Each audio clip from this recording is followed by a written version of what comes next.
Well, hi, Dr. Kanevsky. My name is Vivian Lam, and I am in the class of 2025. Today, I have the pleasure of speaking with alumna Dr. Viola Kanevsky, who is receiving the 2023 Alumna of the Year Award. So my first question for you, Dr. Kanevsky, is what does receiving the 2023 Alumna of the Year Award mean to you? Hi, Vivian. So nice to meet you, and thank you for doing this. First of all, I just want to say that there are, at least in my class alone, there are several of my classmates who are much more deserving of this award, and I'm very much humbled and honored to receive it, and grateful to my alma mater for everything they've done for me over the years. Certainly, SUNY has graduated many, many, many deserving doctors, and I think for me, it's been an incredibly many of the people I know for a fact that the people that nominated me, both some of my classmates and some of my professors and some of the staff in the administration, I know that they know that this was an incredibly difficult year for me personally. And not just this year, but throughout my 30-year career since I graduated, they have been behind me, in front of me, by my side, through good times and bad. And one of the wonderful things about graduating for SUNY for me was that optometry family that saw me off and kind of gave me my push as I left and went off into practice has always, always been there to catch me and always been my safety net and my cheering squad. And I'm very grateful for this recognition. I love to hear that. I agree. SUNY really is a community and a family, honestly. And I'm so happy to be a part of it. You made a good choice. Thank you. My second question actually leads back into that. So why would you recommend SUNY College of Optometry to future students? Oh gosh, how could I not recommend SUNY Optometry to future students? Aside from the fact that I truly believe that it graduates the best and brightest doctors in the nation, I think it does it for an incredibly low cost to compare it to many of the other colleges in the country. And for me, even 30 years ago, it was my only choice because financially, I knew that at the time, I couldn't afford anything other than a state school. And so I figured, all right, I'll work hard and I'll apply. And if I don't get in, I don't get in, I don't go. But that's one of the most wonderful things about SUNY is not only the quality of the education that you get, but because it's more affordable, the quality, I think, of the applicants that you get, is higher. And so all around, it's a great environment. And, you can show me all the fancy labs and classrooms that you want. And you guys actually have much fancier classrooms and labs than I had before the building was renovated and moved. But nonetheless, that's not what makes an education. It's certainly nice to have that, but all the bells and whistles cannot replace the colleagues that you'll graduate with. This is your referral base. This is your support system. And frankly, the education that you get, the toolbox that you graduate with. Right. That's so important. And the faculty and the staff and everyone here is just incredible and welcoming as well. And it makes such a great environment to really learn into. Yeah, they're really good at both pushing you but supporting you at the same time. And that's how you get excellent doctors. Yeah, that's like the perfect way to put it.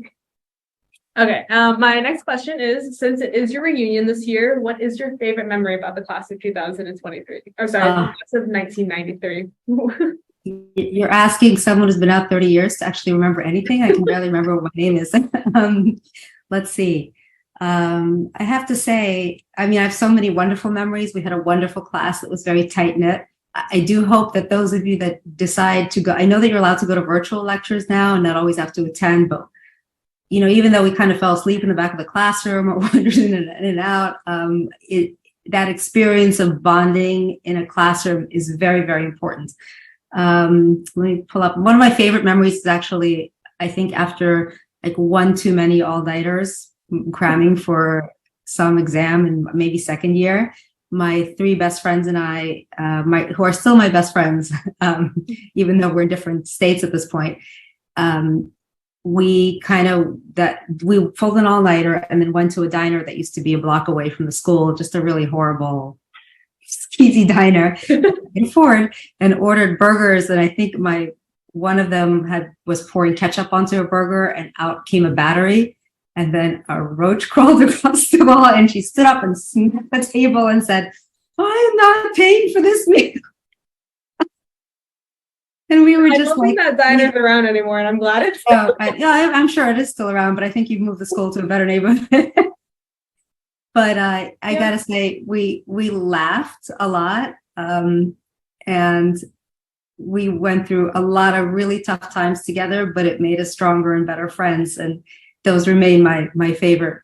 Some of those worst days remain my favorite memories of school. Yeah, definitely, like all the late nights in lab, being dilated every week and practicing, and always, you really put your eyes through a lot while we're here. But oh yeah, there was that time I had perfect vision until about, I don't know, 45 or something. So I never wore glasses or contacts. And at the time, they made us, those of us who didn't wear any kind of correction and were in pediatrics, they made us walk around with the wrong power lenses in our eyes, like I think minus lenses for several days to show what a farsighted child would feel like. Mm-hmm. And I think I lasted all of 5 minutes and threw up. That's another good memory. Oh, no. I don't know if they do that to you anymore. No, it's funny though. I'm actually an amblyoph. So I had one of my friends like make my prescription and wear it to see how he would feel. And he was like, this is awful. I don't know how you do it. This is terrible. It's like, a good experience to make someone take. Yeah. Especially if you're so used to perfect vision. Must be nice. Okay, and my last question for you today is, who is your favorite celebrity or fictional character that wears glasses?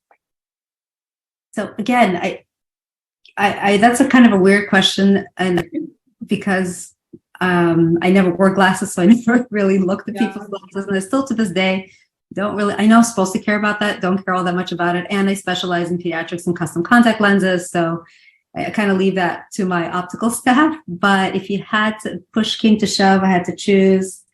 You're probably too young to know who this is, but have you ever seen A Christmas Story? Yeah, I have. Do you know Ralphie, the kid who gets his eyes shot out with the glasses and breaks his glasses? Oh. That's probably my favorite. Oh, I think my favorite would probably be Steve Urkel. I don't know. I think it's like... Yeah, okay. Yeah. Okay, well, thank you, Dr. Kanevsky, for taking the time to share a little more about yourself in advance of SUNY College of Optometry's Alumni Award Celebration and Reunion of 2023. It will be held on Saturday, September 9th, and we hope to see you there. See you there. Thanks. See you there. Thank you so much.